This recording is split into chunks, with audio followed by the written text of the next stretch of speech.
Roast আর হচ্ছে কোরমা রান্নার topic আসলে আমরা ভাবি যে এটা কোনো মশলা ছাড়া রান্নাই করা যাবে না, ঘরোয়া মশলায় এটা রান্না করা খুব বেশি টাফ হয়ে যায় বা এটা স্বাদ একদমই আসবে না।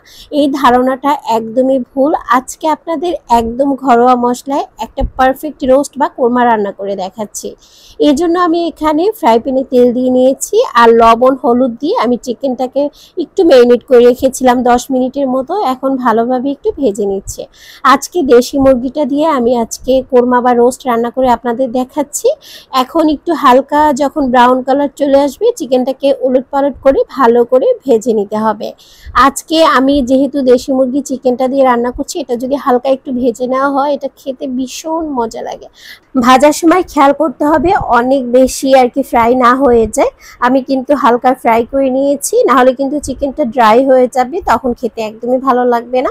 চিকেনের যে জুসিনেসটা থাকে সেটা বজায় থাকবে না। এখন সুন্দরভাবে আমি তুলে নিচ্ছি। অবশিষ্ট যে তেল রয়ে গেছে এর ভিতরে 1 চামচ ঘি দিয়ে আমি এখানে হাফ কাপের মতো পেঁয়াজ দিয়ে দিয়েছি আর পেঁয়াজটাকে একটু নেড়ে চেড়ে হালকা করে ভেজে নিব। হালকা যে ব্রাউন কালার করব সেটা বেরেস্তা আমি তৈরি করব না। আজকে আপনাদের একদম সহজভাবে রান্না করে দেখাচ্ছি। যারা নতুন রাঁধুনি আছেন তারাও ঝটপট করে একটা মজাদার রোস্ট কিন্তু বাসায় তৈরি করে ফেলতে পারবেন একদম খুব সহজে। দেখা যায় বাসায় অনেক সময় মশলা থাকে না, সেক্ষেত্রে কিন্তু এই রেসিপিটা আপনার জন্য। খুব ভালোভাবে ফ্রাই করা হয়ে গিয়েছে আর এখানে কিন্তু আমি দারচিনি, এলাচ আর এক-দুইটা লবঙ্গ দিয়ে দিচ্ছি সুন্দর একটা ফ্লেভার নিয়ে আসার জন্য। গরম মশলাটা তেলে তেলে নিলে এর ফ্লেভারটা দ্বিগুণ হয়ে যায়। আপনারা অবশ্যই এটা ট্রাই করবেন। এখন বাটা মশলা হিসেবে আদা বাটা 1 চামচ, রসুন বাটা 1.5 চামচ, জিরা বাটা 1 চামচ দিয়ে দিয়েছি। আর এখন আমি সামান্য পরিমাণ পানি দিয়ে দিব মশলাটা কষানোর জন্য।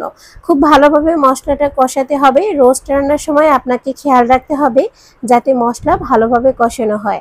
এখানে আমি লাল মরিচের গুঁড়া 1 চামচ, লবণ দিয়ে দিচ্ছি 1.5 চা চামচ। লবণটা মাংসের পরিমাণ অনুযায়ী আপনারা নেবেন।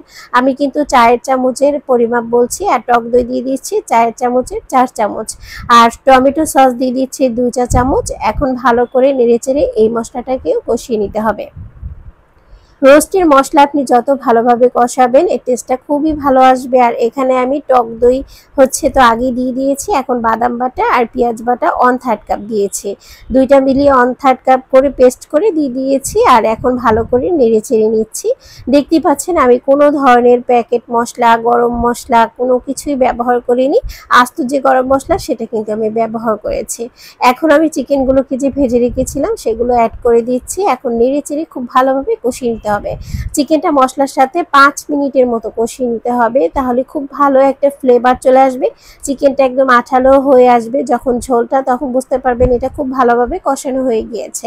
রোস্টের মশলা আপনি যত কষাবেন তত এর ফ্লেভার সুন্দর হবে, খেতে অনেক বেশি ভালো লাগবে আর কি।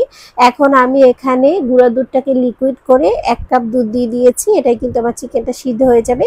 যেহেতু চিকেনটাকে আমি অনেক বেশি কষিয়ে নিয়েছি, খুব বেশি সিদ্ধ করার জন্য এখানে দুধের প্রয়োজন নেই। এখন আমি এটাকে রান্না করে নিব 5 মিনিটের মতো। আর 5 মিনিট পর দেখবেন এটা রান্নাটা একদমই হয়ে গিয়েছে। একটু গ্রেভি রেখে দিব। আমি 1 টেবিল চামচ ঘি দিয়ে দিচ্ছি ওঠানোর একটু আগে। কালারটা দেখে অবশ্যই বুঝতে পারছেন যে আজকে রোস্টের স্বাদটা কেমন হবে। আপনারা কিন্তু অবশ্যই এভাবে ঘরোয়া মশলায় রোস্ট ট্রাই করতে পারেন। আমি আশা করছি সবাই অনেক বেশি পছন্দ করবে। সুন্দর একটা ফ্লেভার নিয়ে আসার জন্য কাঁচামরিচ দিয়ে দিয়েছি। কেমন লেগেছে আজকের রেসিপি অবশ্যই কমেন্ট সেকশনে জানাবেন। ভালো লাগলে লাইক, শেয়ার, কমেন্ট করবেন। বেশি ভালো লাগলেই আমার চ্যানেলটি সাবস্ক্রাইব করে পাশে থাকতে পারেন। আর এভাবে নিত্য নতুন ভিডিও পাওয়ার জন্য অবশ্যই তো চ্যানেলের পাশে থাকতে হবে। ভিডিওটি দেখার সময় একটু লাইক দিয়ে দেখলে অনেক বেশি সুবিধা হয়। যদি আপনাদের ভালো লাগে অবশ্যই লাইক দিয়ে দেখার চেষ্টা করবেন। এখন রান্নাটা একদম কমপ্লিট হয়ে গেছে আর কালারটা এতটা সুন্দর এসেছিল। তো আজকের রেসিপি এই পর্যন্তই। এখানে বিদায় নিচ্ছি। ভালো থাকবেন, সুস্থ থাকবেন। আল্লাহ হাফেজ।